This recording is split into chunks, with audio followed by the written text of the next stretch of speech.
Hello everyone, welcome to today's session, and today is episode 2 and this is hair loss in men. Last episode we have talked about hair loss in men, and today evening myself Dr. Tajuddin and I'm with Dr. Jyoti and Dr. Priya. So today we'll be talking mainly on the common baldness, that is common baldness of men. So as you see in the men, the skin you can see everywhere they will be covered with hair. May not be very thick, but it will be covered with hair, except for the palms and the soles, and some mucocutaneous junction. So hair grows around a half an inch per month, approximately 6 inches per year, mainly on the scalp. So hair is how hair is formed. Hair is formed from the hair follicle. Hair follicle new cells are formed, and new hair cells will form a keratin, that is a protein structure which will make the hair. Then older hair cell will push throughout the skin, and that will cause the hair loss. If you lose 50 to 100 hairs per day, that is considered as normal. But if you lose more than 100, like 100 to 200 hair per day, that too for many weeks, that is considered as abnormal. And the commonest cause of baldness in men is androgenic alopecia. So you see even the teenagers for around 20 years or teenagers, they must have experienced, 25% of these children must have experienced some sort of hair loss. And these people who have reached 35 years, that also must have experienced around 50% of hair loss. And more than 50% of the people who has crossed 50 years will have baldness. And if the patient is above 85 years, they will experience more than 85% thinning of hair. So that's how it is. It starts as early as in teenagers. And mainly in male, the hair receding starts from the frontal region at the front side and on the crown. It will be the M-shaped pattern. And let's check about follicle cycle. You can see hair grows in mainly 3 stages. First one is anagen, second one is catagen, and third one is telogen. That is a cyclic hair growth. You can see hair anagen phase is the growth phase. It lasts for 2 to 6 years. Thus most of the hairs will be in anagen phase. Then it will go to catagen. This is a transitional phase. It will last for 2 to 3 weeks. Then comes the telogen phase. That we will see once again. Then comes the telogen phase. It lasts for, this is a resting phase. It lasts for 2 to 3 months. So these the different stages, that you can see the picture how it happens. Then we check what are the other causes of hair loss. As I said, most common cause of hair loss in men is the hormone dependent hair loss, that is male pattern hair loss. So most common cause is this one, hormone dependent. There will be increased level of hydrotestosterone.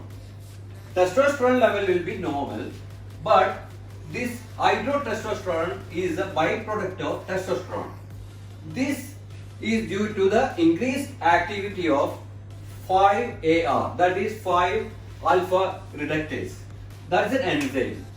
And most of the people who have got hair loss, male pattern hair loss, will have increased sensitivity of the hair follicle to this hormone, that is DHT.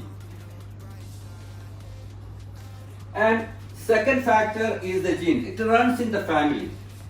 Okay, if you have father with baldness, 50% chances is there that you will get bald. And if you have got uncle who is bald, or if you have grandfather who is bald, and chances will increase. And certain cosmetic procedures like hairstyling and perming and bleaching and dyeing all will cause to hair thinning. That may later cause to hair loss. And shampoos, daily use of shampoo also will damage the hair. But if you use once or twice a week and sulfate-free shampoos, then there are less chance of getting hair damaged.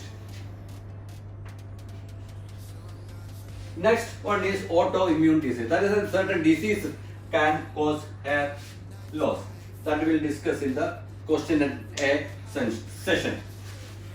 And burns will cause injuries and X-ray. All will cause temporary hair loss. Once the damage is repaired, hair will regrow gradually. Then stress and illness also can lead to hair loss in men. And thyroid disease, iron deficiency anemia, and fungal infection also can cause hair loss in men. And especially the male patient with severe dandruff, which can inflame the scalp, can cause hair loss. One. Let's check what are the other causes of hair loss. First one is the involution alopecia. That is normal, natural condition. Hair gradually thin with age. And second one is alopecia areata. Here we lose hair in a patchy fashion, patchy hair loss. And sometimes this may be single patch, sometimes it may be multiple patches. So most of the people, 90% of the patient will recover on its own without any treatment. But it is always advised to take some treatment for this. It can happen on the scalp, on the face, and in the body also. Then this is a condition called alopecia universalis. Here the patient will lose hair from the scalp and the eyebrows and beard area, chin, and the axilla, pubic area, maybe all over the body. And this condition is called alopecia universalis. This is very difficult to treat. And trichotillomania. This is seen with children with psychological problem. They'll keep on pulling their hairs. You will find that the children have got patchy hair loss or maybe diffuse, because if they pull out from all over the scalp, they'll have diffuse hair loss. And this is a condition called telogen effluvium. Here, it lasts only for 2 to 3 months or 3 to 4 months. And you don't need any treatment for that, but you can give some vitamins. It usually happens after a chronic illness, or maybe after pregnancy, or after taking some drugs. And we'll see what are the treatments available.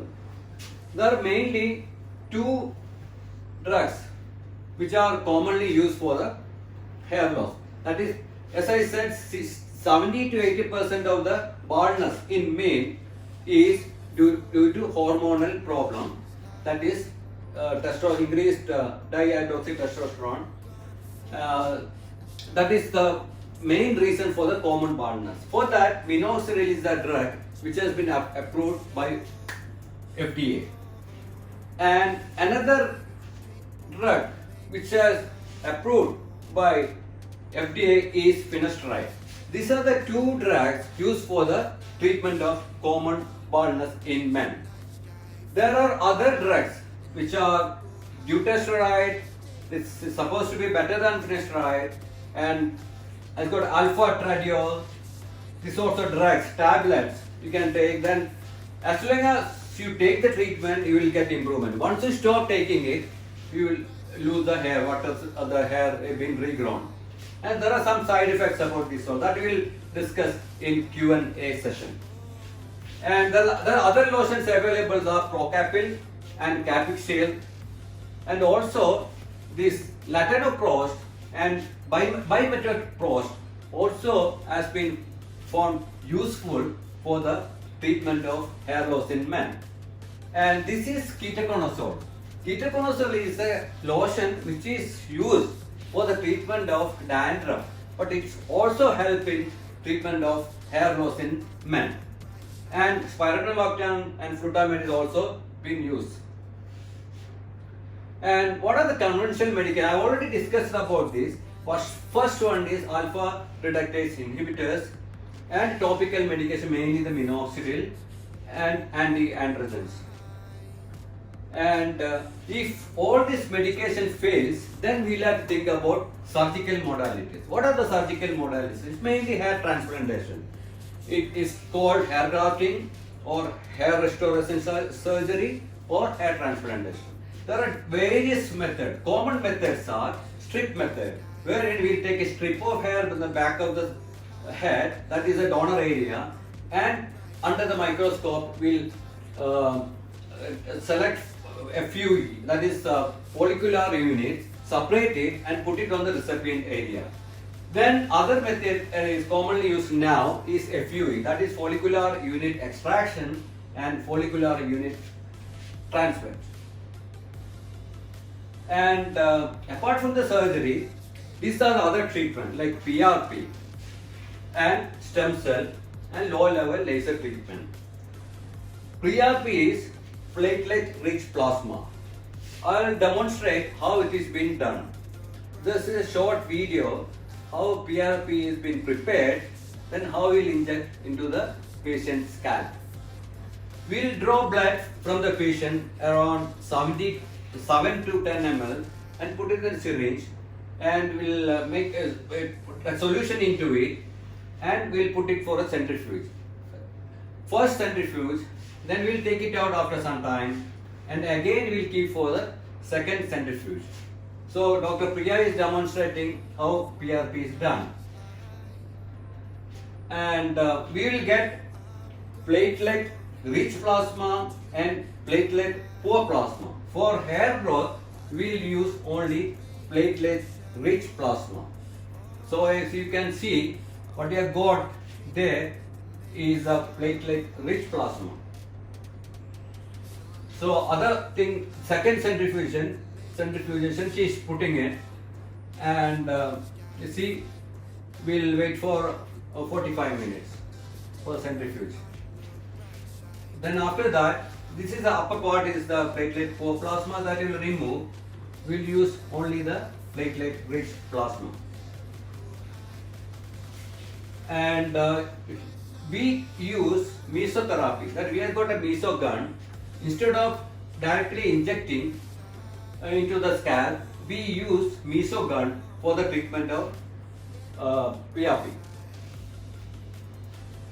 This is how we do. This is a meso gun and the scalp of the patient, and we are the multiple punches. This is compared to the normal injection, the pain is very less with this. Then the other treatment is the hair transplantation. First, this is the donor area. Usually donor area is the back of the hair. This is a place where we take hair from. We are given the local anesthesia first, and what we commonly do is human assisted hair grafting. You can see this is human assisted robotic FUE. So the grafts what we are getting with human assisted robotic FUE is very nice, and there is less chance of damaging the follicle. So this is the best as far as hair transplantation is concerned. This one we have been doing since 2 years. We have started our hair grafting practice 20 years back. This is the recipient area, and after getting the grafts, so less manipulation with hands. Here we do different techniques. One is with plunger we can put the grafts, or we can use with the needle. That's also it. With the needle also we can put. This is hair transplantation. And the next one is low level laser treatment. Here we use very low level light of a laser. So we call it as LLLT. So we use BioLite for this. We'll keep over the head of the patient for half an hour, 20 minutes to half an hour. 2-3 sittings per week, maybe 50 to 60 sittings are required. And this has got FDA approval, LLLT. laser comb also is available. That also has got FDA approval. So this is proven to give the results. And now we'll go for question and answer. Now I hope Dr. Jyoti and Dr. Priya must have answered all the questions. Now I also will join. Come on.